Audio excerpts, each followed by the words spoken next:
ഇന്ത്യക്ക് സ്വാതന്ത്ര്യം നേടിക്കൊടുത്ത Indian national Congress വലിയ കുഴപ്പമൊന്നുമില്ലാതെ കൊണ്ടു നടന്ന് ഈ രാജ്യത്തെ ലോകത്തെ ഒന്നാമത്തെ ഒരു ശക്തിയാക്കി മാറ്റി.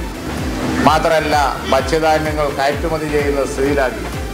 റേഷൻ അതുപോലെ 1 രൂപയ്ക്ക് അരി കൊടുക്കുന്ന 2 രൂപയ്ക്ക് എത്ര വെച്ചാൽ എല്ലാ സംസ്ഥാനത്തും കൊടുക്കാനുള്ള സ്ഥിതിയിൽ ഈ രാജ്യത്തെ എത്തിച്ചു. ചൈനയെ പോലും കടത്തിവെട്ടി നമ്മൾ പുരോഗതിയിലേക്ക് പോവുകയാണ്.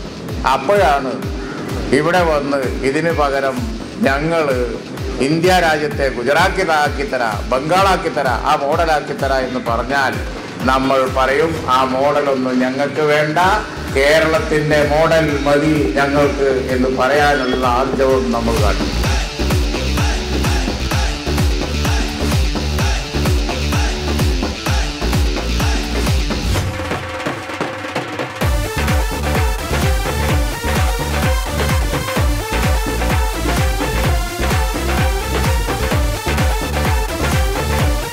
രാജ്യത്ത് ഏറ്റവും വലിയ യുവജന ശക്തി ഉണ്ടെങ്കിൽ ആ രാജ്യം ശക്തമാണ്.